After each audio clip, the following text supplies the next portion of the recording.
আসসালামু আলাইকুম ওরহমতুল্লাহ। মহান আল্লাহর অশেষ মেহেরবানিতে আশা করি আপনারা সবাই ভালো আছেন।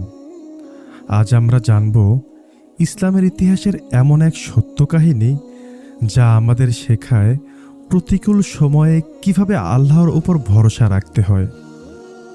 এটি হযরত ইউনুস আলাইহিস সালামের জীবনের সেই অলৌকিক ঘটনা যা কয়েক হাজার বছর ধরে মুমিনদের হৃদয়ে আশার আলো জাগিয়ে আসছে।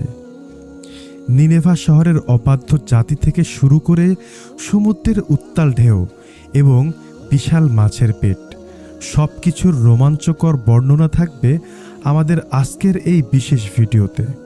ইরাকের মসুল অঞ্চলের প্রাচীন এক জনপদ নিনেভা। সেখানে প্রায় 1 লক্ষাধিক মানুষের বসবাস ছিল। তারা ছিল মূর্তি পূজক এবং চরম অবাধ্য। আল্লাহ তাআলা তাদের হেদায়েতের জন্য পাঠালেন হযরত ইউনুস আলাইহিস সালামকে। তিনি দিন রাত তাদের বোঝাতেন, কিন্তু তারা তার কথায় কান দেওয়া তো দূরের কথা, উল্টো বিদ্রূপ করত।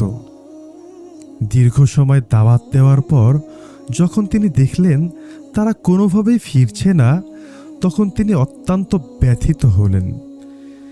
তিনি তাদের আল্লাহর আযাবের ভয় দেখিয়ে বললেন, 3 দিনের মধ্যে তোমাদের উপর আসমানি গজব নেমে আসবে। এরপর তিনি আল্লাহর সুনির্দিষ্ট নির্দেশের অপেক্ষা না করেই ক্ষোভে ও দুঃখে শহর ত্যাগ করে সমুদ্রের দিকে যাত্রা করলেন।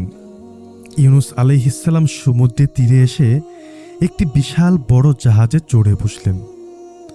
মাঝ সমুদ্রে যাওয়ার পর হঠাৎ আবহাওয়া পাল্টে গেল। বিশাল বিশাল ঢেউ আছড়ে পড়তে লাগলো জাহাজের উপর। নাবিকরা বলতে লাগলো, নিশ্চয়ই জাহাজে কোনো পালায়নকারী গোলাম আছে, যার কারণে খোদা আমাদের উপর রাগান্বিত। সেই সময়কার রীতি অনুযায়ী লটারি করা হলো। কার নাম এলো? হযরত ইউনুস আলাইহিস সালাম। জাহাজিরা তার নুরানি চেহারা দেখে তাকে ফেলতে চাইল না। আবারও লটারি হলো, আবারও তার নাম। টানা 3 বার তার নাম আসার পর হযরত ইউনুস আলাইহিস সালাম বুঝতে পারলেন এটি তার রবের পক্ষ থেকে একটি পরীক্ষা। যখন তিনি সাগরে নিমজ্জিত হলেন, আল্লাহ তাআলা এক বিশাল মাছকে হুকুম দিলেন তাকে গিলে ফেলার জন্য। তবে আল্লাহ তাকে সতর্ক করে দিলেন, হে মাছ, ইউনুস তোমার খাদ্য নয়, বরং তোমার পেট তার জন্য এক নিরাপদ আশ্রয়। ইউনুস আলাইহিস সালাম নিজেকে আবিষ্কার করলেন 3টি স্তরের অন্ধকারের মধ্যে: গভীর রাতের অন্ধকার, সমুদ্রের তলদেশের অন্ধকার এবং মাছের পেটের অন্ধকার। প্রথমে তিনি ভেবেছিলেন তিনি মৃত, কিন্তু হাত পা নাড়িয়ে যখন দেখলেন তিনি জীবিত, তিনি সাথে সাথে আল্লাহর সিজদায় লুটিয়ে পড়লেন। তিনি মাছের পেটে বসেও সমুদ্রের বালু আর পাথরের তাসবিহ পাঠ শুনতে পাচ্ছিলেন।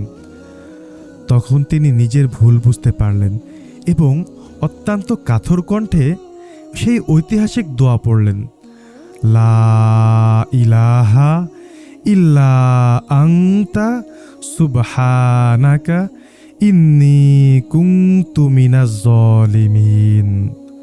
অর্থাৎ, হে আল্লাহ, আপনি ছাড়া কোনো উপাস্য নেই, আপনি পবিত্র, নিশ্চয় আমি জালিমদের অন্তর্ভুক্ত হয়ে গিয়েছি।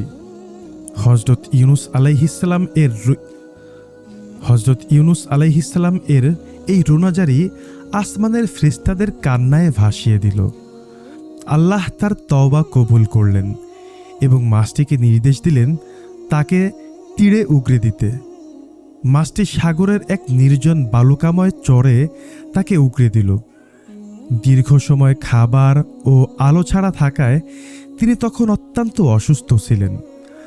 আল্লাহ তার রহমতে সেখানে একটি দ্রুত বর্ধনশীল কদু গাছ সৃষ্টি করে দিলেন, যা তাকে ছায়া এবং পুষ্টি যোগালো।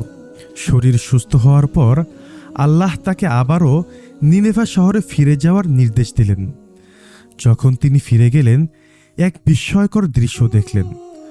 পুরো শহর তছনছ হওয়ার কথা ছিল, কিন্তু সবাই সুখে শান্তিতে আছে। আসলে ইউনুস আলাইহিস সালাম শহর ছাড়ার পর যখন আকাশে গজবের কালো মেঘ দেখা দিয়েছিল, তখন নিনেভের সমস্ত মানুষ বুঝতে পেরেছিল তাদের নবীর কথাই সত্য। তারা ছোট বড় সবাই মিলে ময়দানে বেরিয়ে এসে আল্লাহর কাছে অঝরে কেঁদে ক্ষমা চেয়েছিল। ইতিহাসে এটি একমাত্র ঘটনা যেখানে কোনো জাতি আযাব প্রত্যক্ষ করার পর তওবা করায় আল্লাহ আযাব তুলে নিয়েছিলেন। হযরত ইউনূস আলাইহিসসালাম এর এই কাহিনী আমাদের শেখায়, বিপদ যতই বড় হোক না কেন আল্লাহর কাছে তাওবা করলে মুক্তির পথ বেরিয়ে আসে। 1 লক্ষেরও বেশি মানুষ তার দাওয়াত গ্রহণ করেছিল, যা আল্লাহর অসীম কুদরতেরই প্রমাণ। ধৈর্য এবং আল্লাহর আদেশের অপেক্ষা করা একজন মুমিনের প্রধান গুণ। প্রিয় দর্শক, এই কাহিনী আমাদের ঈমান মজবুত করতে সাহায্য করুক। ভিডিওটি ভালো লাগলে লাইক দিন এবং শেয়ার করে অন্যদের জানার সুযোগ করে দিন। পরবর্তী ভিডিওতে আবার দেখা হবে। আসসালামু আলাইকুম।